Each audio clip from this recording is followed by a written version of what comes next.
Mr. Chicago. Hey Hawley, how you doing? I'm good. You look a lot different since the last time I saw you. Do I? Sorry, I was putting my phone on Do Not Disturb. Do I? Yes, you do. Did you do What do something I do? different to your hair? Oh, I do have highlights in my hair. It used to be just black, but I That's added it. blonde. Yeah, it was like raven black. Yeah, but I'm naturally blonde.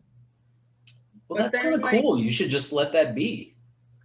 yeah, I was, what's it called? Box dyeing my hair since like 2017. And then it's a lot of maintenance because when the roots come in blonde, it looks insane.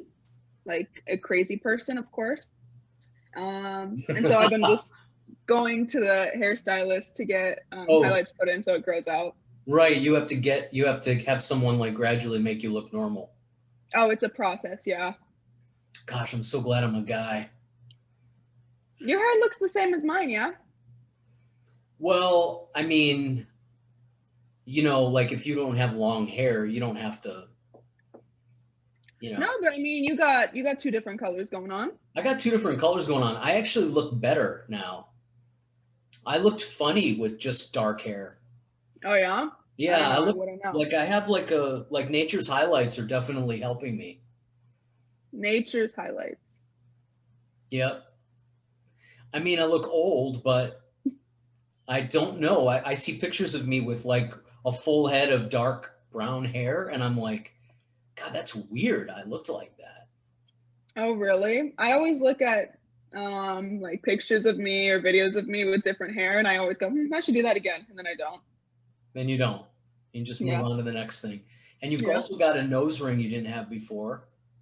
Yeah, I have this because I started working regular office jobs and I used to have two on my nose.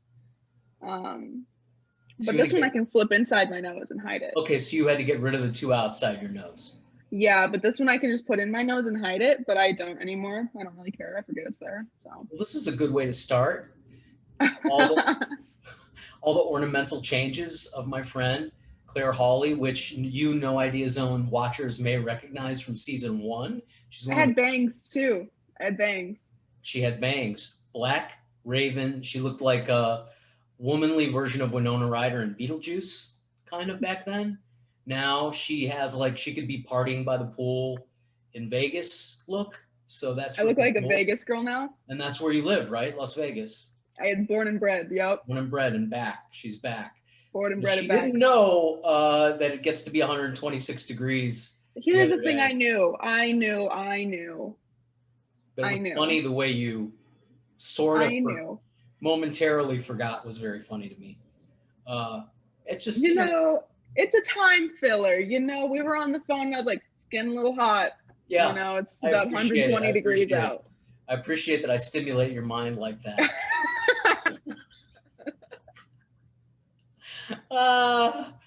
So this is a perfect time for an introduction. She's also one of the few people I've ever had on the No Idea Zone who basically just started stand-up comedy, which means I really like her.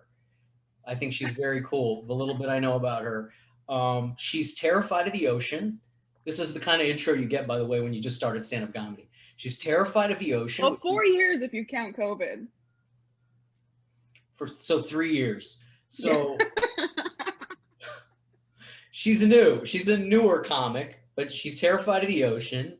And we'll get into some of the other interesting things I wrote down about her. But she's a stand-up comedian in Las Vegas, and she's a former timeshare salesman. Not bragging. Please Not bragging. give a big, warm, No Idea Zone, new faces welcome. New faces, old faces welcome to my friend Claire Hawley. Hi. The crowd went wild. I fucking hate hosting. I hate doing that. I really do. The crowd went wild. They did. They'd all 27. They've grown a little bit. We have like a very small devoted fan base. Like 40 people tune in like religiously. 30 to 40 people every week like wait for our podcast. So, could be worse. Not bragging. Oh. Not bragging. Not bragging. Yeah, I don't mean to brag like Eddie. So, how are things out in 129 degree land? We're 100% open. I don't know. Are you guys open in LA We're or no? just yesterday. Just yesterday? Today was the first day I went to a restaurant without a mask, and me and my Uh-huh. friend went out and had lunch today. Wow. Yeah. We've been open technically 100% since the first, but when I first moved back here in November, it kind of felt like it was 100% anyway. The only thing was the masks. Oh, I see. There was no real policing of anything. So you guys are kind of, it's like the rest of the country, really. I don't know, I haven't been there, so. Well, I was just on tour in the Southeast and everything was open. Uh-huh. But people were sort of managing their own space. Like nobody was on, people weren't on top of each other like pre-COVID. They were all, everyone was respectful where I went. That's all. It was just like distanced. What? It was distanced. Well, it wasn't distant, but people weren't like, I'm in nightclubs and bars. And so my memory of being in nightclubs and bars is people are all on top of each other. Yeah, like, that's fair. At the bar, people are like that here. Waiting for a drink in the bar, it wasn't like that. It wasn't like that at all. And I was in the Southeast, so I don't know. What's it like there? We're all on top of each other. It's all open. Everything's open. Doesn't matter. No masks. Everyone is on top of each other. There's no limits. And you're 22 years old, right? I'm 22 and vaccinated. You hear that, fellas, ladies? Actually, I don't think. Listen, she's ready for action. I had the worst side effects of my fucking life, so I don't give a fuck. That was so much like a verbal dating profile. I'm 22 and fully back. Like you're a contestant on a fucking dating show there. Hi, I'm Claire. I'm from Las Vegas. I'm 22 and fully vaccinated. It is Pfizer, so I'm shit. Up. Oh wow. I'm Pfizered up. So you got sick. Oh, I got so sick. I went to the hospital. It was fucked up. I got Pfizer fucked up PFUCH. You got the Pfizer in your Kaiser. I got the Pfizer in my Kaiser, yeah. Well, what actually tell us I have about that? We can't just make that a landmark point and go on. You have to. Oh no, I was gonna share. Tell all the old Jewish ladies who want to give everybody Pfizer that what happened to you. What happened to me personally, for both fucking shots, I got so sick. The first one, I was in bed for like 48 hours and my body was so exhausted, like I couldn't change position that I was in bed. And I had like a fever. And then I had hot flashes for like 3 weeks after.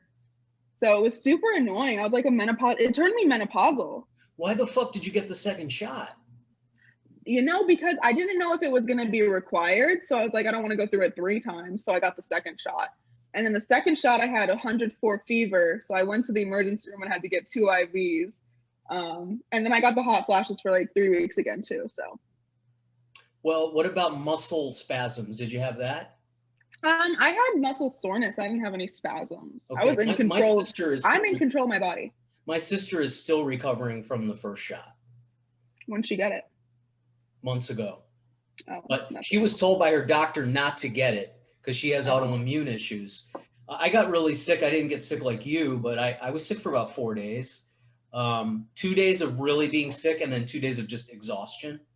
Straight up exhaustion. But wow, yeah, that's the shit that goes unreported. Like that goes totally unreported, except for the fucking no idea zone. You see what we do here? Do you see the investigative journalism by having on 3 to 4 year comic and former timeshare salesman Claire Hawley? Yeah. You get the real fucking information out there. None of this MSNBC bullshit. Okay, none of this blue team cuck bullshit. You get the real fucking dope. By the way, the Johnson & Johnson people got really sick. Really? My little sister got Johnson & Johnson and she had a 99 fever, but that was it. She was fine. Oh, so okay. So good for her. Well. Yeah, good job, Katie. I was jealous. Actually, listen, this is how much of a bad person I am. When people were posting they would post, like, you know, the fucking annoying people, they would be like, just got my vaccine, and then like they'd be like, day 1 update, no side effects. Yeah, suck my fucking dick. I want to see everyone suffer like I suffered. Well, I don't want to be why alone. didn't you post your melodramatic? I'm did. asking a question I already know the answers to, but why didn't you share your journey with everybody? I did. It was on Twitter though. Which means nobody saw it. I know Twitter is a dying website. I'm addicted to Twitter. I will never stop posting on Twitter. How many followers do you have on Twitter? Not as many as I have on Facebook and Instagram. How many followers do you have on Twitter? You're not answering a question. Actually, 420.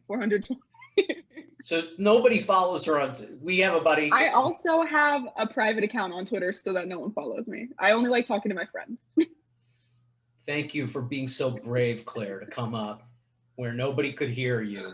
And well, guess what? Those 40 devoted people who watch this podcast, who I would say at least 25 of them do not trust major pharmaceutical companies, will definitely be happy to know that you shared your brave journey with us. Yeah, no problem at all, you know. And it was just, I wasn't posting what actually, like, my symptoms and stuff. I was doing stupid stuff. Like, I took a selfie in the hospital room and I said, COVID just gave me a new apartment. I was like, oh, you were trying to be clever. Trying. That was clever, I know. Yeah, I was. But I was also trying. You were trying. You know, every action requires effort. So my thing is that I don't share personal stuff, and I feel a kindred spirit with you. I could be wrong. Maybe you're not like this. That you just don't like. I don't want to share shit with people. I just like. I'm a private person. Yeah, but like social media, I just use for my work, and you know, I don't know. Maybe if I was a different person in a different time of my life, I would be like that. But you strike me as the kind of person who also would like. And I could be mistaken. You just want to keep shit to yourself. You know, you don't want to be that person with the long melodramatic post about. Yeah, no. You know, I need help. Yeah, the last thing I want is people commenting on my social media. That's because I don't want to respond. It occurs to me now that I never see you on social media until we had a phone conversation. When did we talk? Yesterday? Yesterday, yeah. And guess what? Then you appeared in my fucking timeline. I posted for the first time on Facebook in months. Okay, good. Because I thought the computer heard me and decided to add you to my algorithm. Because I believe no. What I do, well, Facebook, like I said, I post on Twitter. Never anything private, just like retarded shit. But I post on Twitter mostly on my private account because I have a job. But Facebook, I just use to update my profile picture. I mostly use that for like the comedy groups on Facebook. Instagram, I upload to my story. Actually, kind of at least like 3 times a week. I upload to my story, but I never post actual things. So I don't think people need to know what I'm up to. I'll post if you need to know. Good. I like that. That's an attractive quality, actually. Thank you. So off of something you just said, she is a self-proclaimed, she owns this quality about herself that she is annoying and retarded. Claire, tell us a little bit more about that. You're a little less annoying and retarded than the last time I talked to you. You know, I'm just maturing. I'm 22 now. So. Oh yeah, you're growing. I'm growing up, but I am new still colors annoying. And spots. Yeah, but I am still annoying and retarded. Don't worry. Can you give us some examples? Like I hate to put you on the spot because I want to get the good examples. But I could have given you these questions in advance, but I didn't think to do that. Can you give us some examples of how you're annoying and retarded? Because these are generic. You know, everybody has a different definition of these things. You know, I'm just annoying in the way that when I'm comfortable with someone, I don't shut the fuck up. Ever. I always have something to say. But my problem is that I don't text. I won't text back. I do not text back. If you want to get a hold of me, Stephen Lolli knows you have to call me. I do not text back. You texted me the other day out of the blue. I know. I texted you. What was that about? Are you attracted to me, Claire? No, I wanted to make sure that you were still alive. You were feeling, was there some sense of feeling like I abandoned you because I told you were going to be on the podcast and then I forgot about you? Was that part of it? You know, that could have been part of it, but also we're friends and I like to check up on my friends every so often. Well, I appreciate to know that you don't really want to fuck me. Let's get that out of the way. She doesn't want to fuck me. And I still Anyone, if it makes you feel better. Huh? I don't want to fuck anyone ever. You're not sexual. No. You know, that's kind of a torturous situation God put you in, because you're very, very pretty. I mean, you know, and a lot of people like are a lot of living things want to get near you. I mean, not just men and women, but animals, flowers, shrubs, the ocean, water. I mean, there's a lot of things that want to get near you, and you just have no interest in. Are you the kind of like, because you have had sex, right? Yeah. Okay. So are you the kind of girl who's like letting a guy or a girl, whoever you get with, go through the motions just to help so they can be happy? First of all, guys only. Okay. Good to know. I'm so sorry in Pride Month, but got it. No, I'm joking. Good but, information. The No Idea Zone listeners, watchers, definitely wanted to know that. Go on. Well, here's the thing: is I grew up. I was a theater kid. I grew up like a fat theater kid, so I didn't grow up with any boyfriends or anything. Like I didn't have my first kiss till I was like 19, and so that's just not something that's like ingrained in me. I'm not good flirting. I'm not good at anything. Not that I have to be, but I'm just not. It's not. I'm not good at it. You're beating around the bush. No pun intended. You're not sexual, because there's plenty of fat girls in the theater who are super fucking horny, you know, and want to hump a broomstick, right? You're you're asexual. I just wonder. That's not it. Okay, what is it then? I think I am very picky. Oh. Because it's not that I don't want to, it's just very hard for me to find someone that like fits me. Got it. So, but you've gotten, this is great. This is way better than the other shit I wanted to talk about. This unplanned. What are you trying to do? Gold. I'm trying to get to the bottom of the clues at the scene of the crime. I am a private investigator of the cosmos, and I am trying to get to the core root of a girl like you with these, like, you're hot. I mean, you're the kind of girl that I would have been like, totally would have taken away all my anxiety if I would have hooked up with you. Although, if I'd hooked up with you and you weren't into it, because sometimes I'd hook up with a hot girl and I'd like be going down on her and she'd be giggling. Like, that's me. You know, I don't know if that's you, but I, for some reason, perceived just in my imagination that you might like have a guy friend and you're like, oh, I like him. You know, I'll let him try, whatever. I'm drunk, I'm high. And he goes down on you and you're giggling. That might have set me back. Has that ever happened? No, no. If I ever giggle, it's because I think what the other person is saying is funny. Okay. Because like I said, I don't do things like, I'm not good at that. I'm just not good at that. All right. So well, if I think it's funny, I'm going to laugh. And that's like my way of escaping. Not escaping. Funny people turning you on. Is that one of your? Sense of humor is very important. I'll say that. But it's a very specific sense of humor, right? No? Yeah. Probably. It probably has to be my retarded ass sense of humor. Right. Yeah. You want a reflection of you. Yeah, I want an annoying retard. You want an annoying retard. Yeah. We got to the bottom of it. We figured it out. Only annoying retards can make this woman come. Now, what if it's like an 80-year-old annoying Not retard? even. What if it's like a 75-year-old annoying retard? You know, I usually cap it at like 32 right now. Good. But I also won't do young. Like, I think if I met a 22-year-old man, I think that's too young. I think if you're a man and you're 22, you need to grow the fuck up. Go to 25. Well, you're an old soul in that way, because that's what girls who were 22 when I was 22 were trying to. Nobody was trying to sleep with anyone who looked younger or appeared or acted younger. That brings me into a good segue for what I wanted to talk to you about was your generation. You kind of don't belong in your generation because you hate all of your fucking woke culture.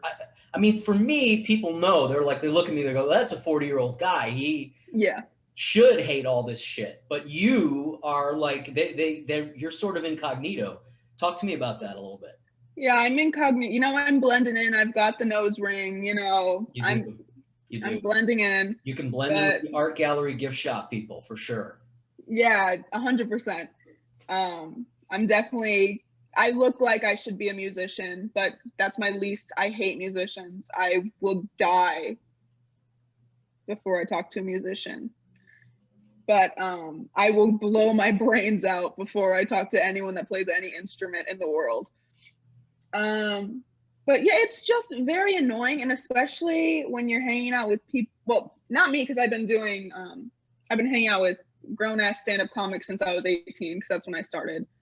But it's hard to escape when you're in like a big group of people my own age. It's like all it takes. Yeah, give me I'm sorry, I didn't mean to cut you off. Sorry about that. Yeah, don't do that. No, I'm joking. You can't tell a comic not to do something. Now it's going to happen all the time. Listen, give me an example of you're in a group of other guys in uncomfortable pants and girls with eating disorders, and they're all virtue signaling each other. Like, give me some. Come on, give me a bird's eye view, because we don't get to peek into that. A bird's eye view with me personally, because I don't really watch. I have no filter when I talk, so the words retard and faggot come out of my mouth a lot, and I'll own that. But then when you say it in a group of those fucking retarded faggots, it's like World War III, you know what I'm saying? It's like, oh my God. And don't get me wrong, like, I'm a registered Democrat, I don't give a fuck, but don't tell me what I can and can't do. Don't tell me. And it's like, they'll come to me. You probably wouldn't say it as much if people weren't telling you not to say it. I know. I want to be a bad girl. No, I'm joking. But that's just what I grew up saying. I don't know. What did they say? But come on, you're not giving me the good dope. When does it happen? Tell me something that happened. Give me a real reactions to you being yourself. Like, give me some real life scenarios here that have happened. Well, genuinely, all I hang out with is grown-up stand-up comics. Well, obviously this shit's happened to you, Claire. Otherwise you wouldn't bring it up. Did you block out? Come on, we need to know some real time. Can you pull in any experiences? Yeah, I just have the worst memory. I guess I used to live in Chicago. My roommates went to Columbia College, Chicago, which is a private art school out there. So a bunch of blue-haired kids, a bunch of people like that. And they actually have a comedy major there. Like, you can major in comedy writing. Yeah, fucking jagoffs. But I remember we were at like this Halloween party, and I was already kind of like, these kids are paying $40,000 a year to learn how to write comedy. And I'm like, okay, I'll just be there. But it's a lot of your friends that brought you pulling you to the side and telling you that you're making their friends uncomfortable. Oh, good. So they don't tell you straight up. They don't have the spine. They don't tell you straight up. It's behind the back, and everybody's spineless. Right. I have to get pulled to the side, and they're like, hey, you're making them uncomfortable. Don't say that word. And I'm like, I'm very comfortable. So they're making me uncomfortable right now because they're talking about me when I'm over there. Like, it's so. Yeah. But I'm also not a fighter. I'm not a conflict person. So if that happens, I usually just I'm going to leave. So the irony of this whole thing is, see this? Chicago. That's where I was born. Yeah. Very, very tough city. The people there are tough. How it all became the boutique ass art queer liberal, boutique liberal navel gazers eating avocado toast is a whole phenomenon. That the city of broad shoulders, where Richard Pryor and Robin Harris and Bill Murray and fucking all these tough comedy legends came, and Stephen Lolli and all these other tough comedy legends came out of, is now the fucking like tea and crumpets crowd of microaggressions and Yeah. trust fund yuppies. And that is just a weird thing, Claire. It's such a fucking weird thing. But then again, my family, we're all from the South Side and we're Cub fans. And a lot of people would think that's weird. So That is strange. yeah, I really kind of want you around me more just so I can talk to you about this. I would like to go out in public with you and just be in that world with you and watch that transpire and be part of the violence that you would incur. I would like to be partner with you. You could be the superhero and I'll be the sidekick, and I will verbally eviscerate people. Like, I love cutting their throats and painting on the wall with their blood. I'm not gentle. That's the thing, is I'm not, like, I'll argue, but I like had anger issues that I've worked out, so I don't argue as much anymore. But I used to fucking want to straight up murder people. But so I don't argue. So now when people say things like that, I just like kind of laugh in their face. I'm like, okay, because I have nothing to say. I'm like, what do I have to say to someone that doesn't know anything? But you're on the front line of that because you are 22 years old. Yeah. So in a way, you're kind of like and I don't want to bolster your ego or anything. I'm very fascinated by it. And I would like to be able to, like, as a scientist, as a social scientist, I would like to be like a fly on the wall, you know, to kind of gather clues and put stuff together. Because that's how I create my comedy. I'm always trying to get at those things. Anyway, I think it's really cool. So kudos to you, my friend. I'm just being me. Yeah.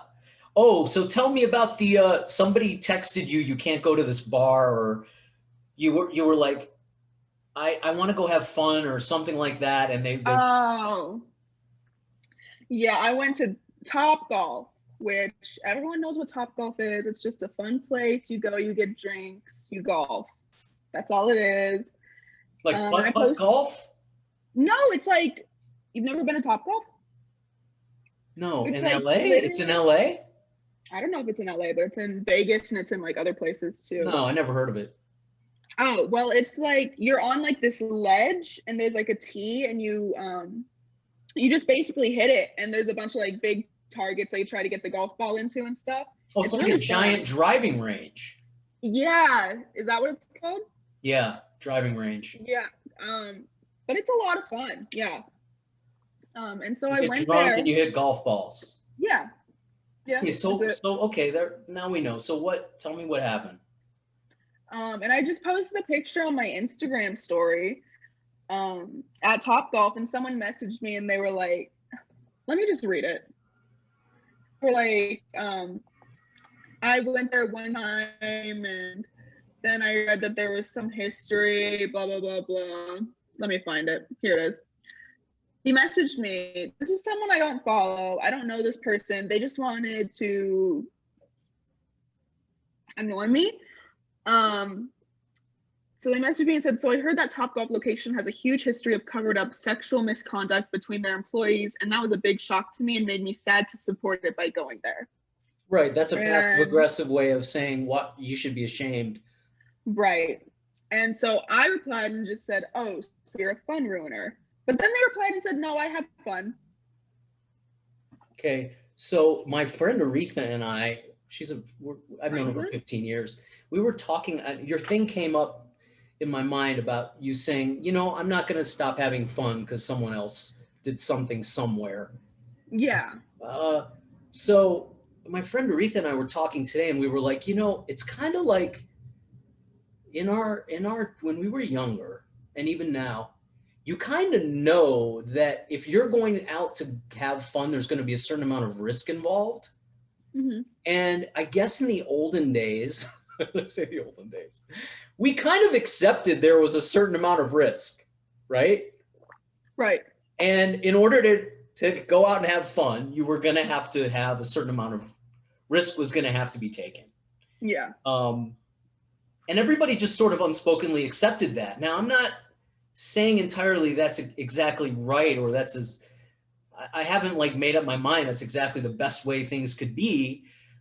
It would certainly be nice to have all the pleasure with no risk, but I think the people who want there to be no risk also don't understand that or don't need the pleasure, maybe. I don't know if they don't need pleasure or they don't understand that other people's therapy is being ruined by, risk reward. You know what I'm saying? Here's the thing is because I'm someone that's, of course, been assaulted, not bragging, multiple times. And you kind of just have to, and I will say I do also have bipolar disorder, so I get over things very quickly. But you kind of just have to like either move past it or let it destroy you. You either go to therapy or you sit at home and become an extremely online person that wants to ruin everyone else's fun. So it's kind of up to you how you want to do it, and don't tell other people what to do. But don't get me wrong, I understand there is a problem with assault, there is a problem with things like that, but you can't like shame people. It's still gonna happen. You know what Which might have sucks. been It's a still gonna better, happen. but like that person didn't. I mean, if it was something like, be careful if you go to this place, people have been known to get Right. assaulted. This was more of a shame on you. This was like a shame Yeah. for supporting that business. And here's the thing, those extremely online people, they'll go out of their way to research like who owns a company, who that owner of the company voted for, who felonies, anything like that. And it's like, it's insane how much time these people have. But that's just that's a shortcoming of having the internet. It's extremely online people who have that time. okay, well, this is good. You're doing a great job. You're being a great guest, my friend. I mean, really, this is, I feel like I'm on CNN. yeah, it's gotten that way a little bit. This is like the unwoke CNN. Yeah, now let's have fun. Yeah, well, I was digging into the sexual thing, and then we veered off on this boring shit. Uh, so, you are now in Vegas, and there's a Vegas comedy scene there. Mhm. How are you? You get up a lot? Are you is open micing it? Are you getting booked? What's going on with you? Yeah, so when I first came back, I was actually serving from 5 p.m. to 2 a.m. For like 5 to 6 nights a week. But I recently told my manager to like stop putting me on that shift. So I've been going out a lot more. I've been hitting more open mics. I've been hanging out at the club a lot more. No book shows yet, but very, very soon. Good. Very soon. All right, maybe when you come to LA. Yeah, I am. I'm looking for spots because I'm going there in September, and then I'm gonna Okay. have a week in Chicago coming up in July, and then I'm gonna be in Nashville, for New Year's weekend or week, whenever that is. So you've got your little trips planned out. Right, and I want to try to make it out to Houston as well, just because I've been cooped up for a year. I want to get out. Yeah, you're not alone. You're not alone. I'm going to be in Austin, Texas. On the subject of that, I'm going to be in Austin, Texas, first week of August, first week or two of August. I'm not sure exactly what the dates are, but you can find on my social media if you want to find. I'll be headlining a place called the Green Jay, and then a bunch of other rooms in the Austin area. So I'm doing the same thing as you. Maybe, I've been doing this a little bit longer, so I'll probably get paid for those shows. But I'm going to do my best to connect you. We should all do our best to connect the people we like. So I'm going to try to help you on the record and off the record. I'm going to try to, you can reach out to me. I can't promise anything, but maybe there'll be somewhere I could get you on where you don't have to donate blood in your first grown child. No, especially in LA. But yeah, it was really nice because the LA comedy, I mean, not LA, Las Vegas comedy scene is kind of like a family to me. I know a lot of them don't see it as that, but but I do. Like when I first started coming back out, like I got vouchers from established people already and stuff like that, and so I already have things in the works and things, and I'm really grateful for that. And I don't know if it's because I'm pretty or funny, but I am both. So no, I'm just but you're not fucking anybody. So that I says was. And then I think I messed up, but I'm gonna text. I'll see. you were fucking somebody who could have been a. Oh no. No. I mean, you're not. Fuck no. Yeah, you misunderstood me. What I meant by that is there's nobody in the scene that you're sleeping with who is going to be jealous, or someone else is going to get jealous, or they could help you. So you're not trying to screw your way up the ladder. No, I don't think I could even force myself to do that. No, that's what's cool. You're doing it and you're not having to do that. It's kind of impressive. Although I don't fault anybody who does it. I gotta be. Did you do that? I did. I did my way. I know. And I fucked the wrong people, and that's why I'm at where I'm at.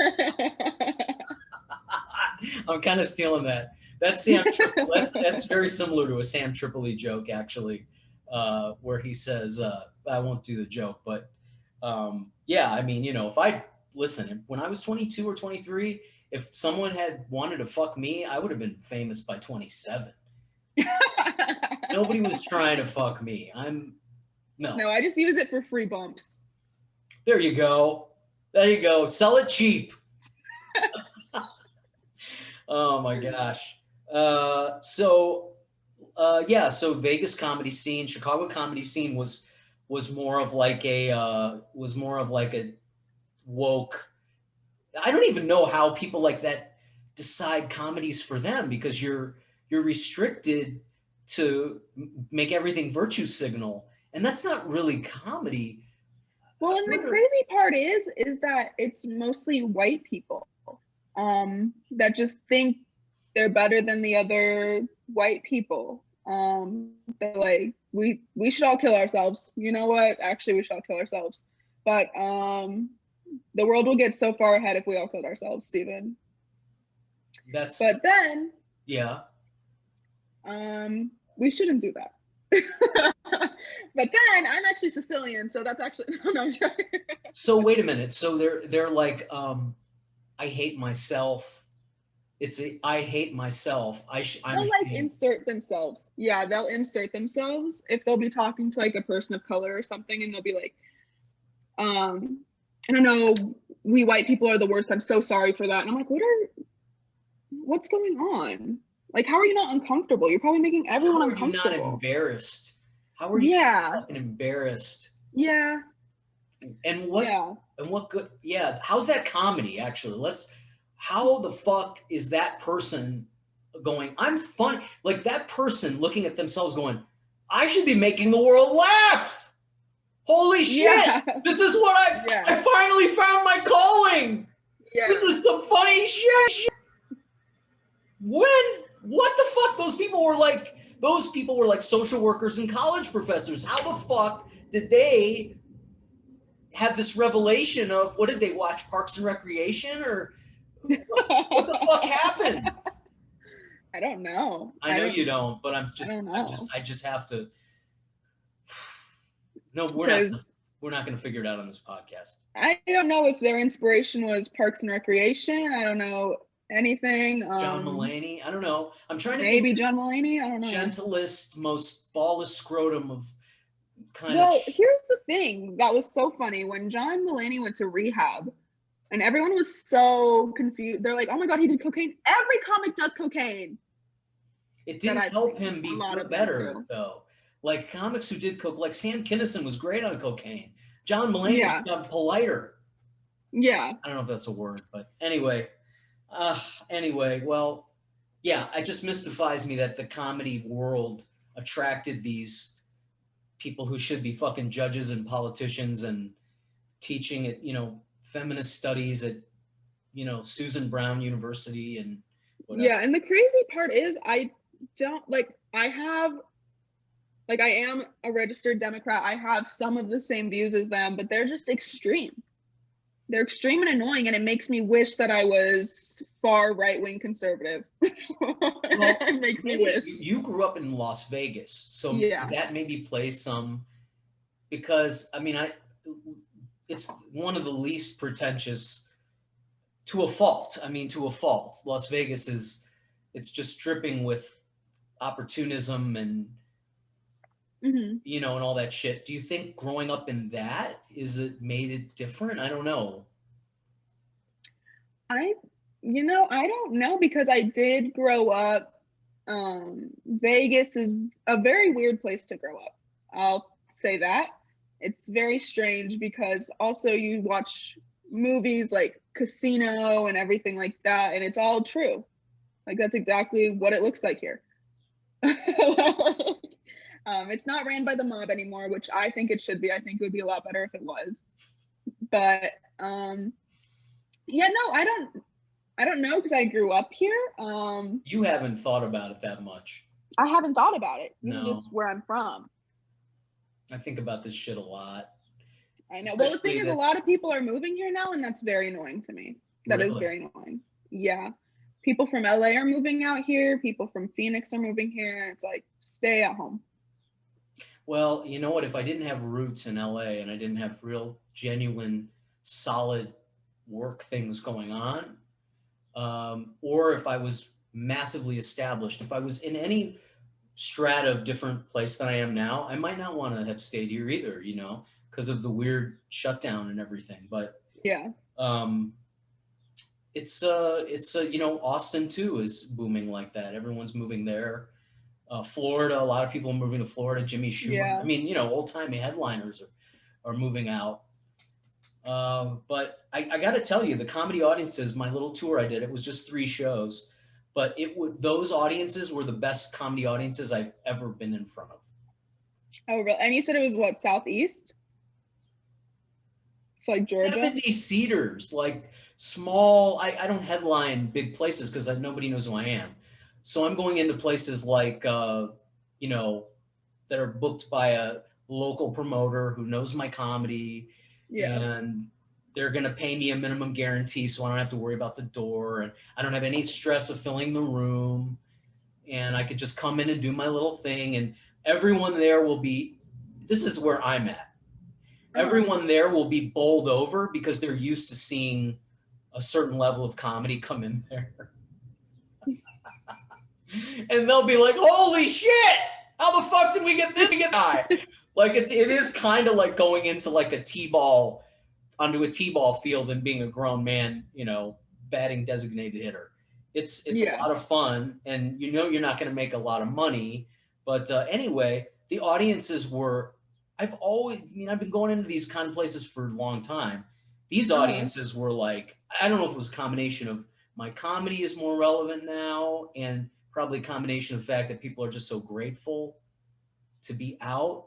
But I do get the feeling, Claire, that people are just like sitting and listening to Chris D'Elia tell jokes about the latest version of the iPhone is not, people don't want now. You know, they don't want to hear Nikki Glazer talk about how guys with abs don't fuck her anymore. You know, they want someone to like make really deep, heavy shit funny. Like that's what people are needing right now because they're you know, they can't elevate this year they live through, you know? Yeah. So that's, I really feel like that's part of it. Yeah, there was definitely a lot of loss this year that people weren't able to escape from. What happened to you? Tell me about you. Honestly, none of my family died. None of my family even got COVID. We were just shut down. Right. So my life did not. What was the emotional wear and tear on you? Oh my God, I was so suicidal though, because I was just like locked up. Okay, so what happened is I moved to Chicago March. Right. 10th. I know this, but the people out there might not know. We recorded our podcast right after you moved to Chicago, remember? I moved in like a week before it shut down. And so I was in this new place a week before it shut down. It shuts down at first for 2 weeks, whatever, but it ended up being like the whole fucking year. And during it, I couldn't go anywhere. I was working from home, losing my mind, because I'm someone that has to go out and do things. I was working from home, absolutely losing my mind. And then before I knew it, it was wintertime. It was getting really cold, which I'm not even used to. So I was just staying inside even more. And I didn't even really like one of my roommates. Like there was 3 of us, and me and my other roommate that I get along with broke our lease because we couldn't stand her. But so I was like literally texting my friends, my family. I was like, I don't know. I was genuinely suicidal. So it was a big stress on me, and then I moved back here, and I'm not someone that's good to change, so I was still kind of off for a couple months, but I'm really happy now. And back in it. I don't know. Suicidal, like, Straight up. wow. Straight up suicidal. What? Like I was gonna 50-150 myself. Because you couldn't go out because you needed that. I needed to go out. I needed to do something, but I just felt so like lonely, and like there was nothing I could do because Chicago's shutdown was really shut down. Like LA. Yeah, it was really shut down. So see, mine is not going out. Mine is having people like yeah. people around. I can do just fine being staying put where I'm at, as long as I have that meaningful contact with other people. I don't even think, because it wasn't like I was getting laid a lot before, but I was having enough contact with other human beings, like between my social life, my stand-up life, my work with Eddie Pepitone, and everything I was doing, just all the people I was coming in contact with. I was a pretty mentally healthy dude. Yeah, no, I need both of those things. I need people, and I need to like do things. Yeah, you need it, right. See, I didn't need the out, so I didn't get as bad as you. Yeah. But I did get bad, for sure. And I'm still coming out of that because LA is still not fully open, or we are open, but we're just opening, and beyond just opening, we're sorry, I'm brain farting. I'm in a place that's very, very beautiful. Like when you come here and visit me, you'll see super stunning, like where the people who make it live, I live. But it's also a double-edged sword because people don't really come here. It's sort of isolated. I think the place I live in Los Angeles, I've been to 4 or 5 times in my 15 years living out here before I moved here. So it's not like people are real gregarious and that there's a lot of human contact out here. Yeah. And so that made it hard for me. And I would go, and also I would reach out to people. Hey, let me take you to lunch. I have a huge outdoor area here where I can invite people. Like you could come, even during COVID, we could sit outside in a beautiful garden with butterflies and all beautiful. And we could have lunch and visit and there's no humidity. It's fucking 65, 70 degrees. And still, I would write people, please come hang out. I'll buy you lunch. Nobody. So very, very few and far between. So that made it harder because I really, really tried. Yeah. And anyway, that worked on my mind because that makes you feel like, thanks for letting me vent, by the way, Claire. That makes you feel like, oh, people don't want to see you. Yeah, I get that way too, especially because I'm bad at texting, so it partly might be my fault, but I also just don't have a big group of friends. Most of my friends live in Chicago. Of course, I have people in Vegas, but I just am not a very popular person by the standard definition. Explain that, because you grew up there. I don't know. I think I just got into stand-up, and then when everyone graduated school, they all went to like school out of state or to Reno. They're all away, basically. People you're friends with. Yeah. And then I got into my thing, which was stand-up, which no one else that I went to school with was interested in. So I don't talk to anyone that I went to high school with or anything like that. Oh, no. Yeah, but it's not that big of a deal to me, but it's like. Well, I'm only close friends with 2 people that I graduated high school with. So. Yeah, no, I'm not like upset about it at all because people do grow apart and stuff like that. But yeah, so I just have a bunch of friends in different parts of the country. You wouldn't want a bunch of fucking people who you grew up with doing stand-up with you. It's nice to be the only one. Yeah, I don't have to lie and tell other people they're good at it. You would have to. You would have to lie. Nuh-uh. Yeah, you would. Well, either way, you'd be alone. So it all leads to the same place. Oh my gosh! All roads lead to loneliness. Oh my gosh. Well, listen, we're almost at an hour. I think we did pretty good. You did a good job. I told you to do a good job. You did a good job, Holly. I really appreciate you opening up. Um, I think we went through everything. Tell me where, I don't care if they're open mics, whatever. If you're in Las Vegas, where can one catch you? Beside the timeshare or the waiter job, or where can they catch you on an open mic night? Noreen's is every Sunday at Noreen's Lounge. I'm at that one pretty often. The Artisan every Tuesday. The Artisan is really cool because it's like a boutique hotel. It's kind of mostly for swingers, but it's fun. The Artisan every Tuesday. They have like comedy pool parties too that are super fun. And then I'm always hanging around LA Comedy Club in the Stratosphere. Those are the ones right now because we are just barely open, but what time do these things start? Noreen's is at 8 o'clock, I want to say. Noreen's is 8 o'clock. Artisan, depending on if it's a show or a mic, usually around 7, 8, 9. I'll post, of course. Okay, and where can we give us all your social media? Oh, all my socials. What's your main social media? Twitter. Okay, and oh my God. Let's get her some more Twitter followers. Okay. What's your Twitter?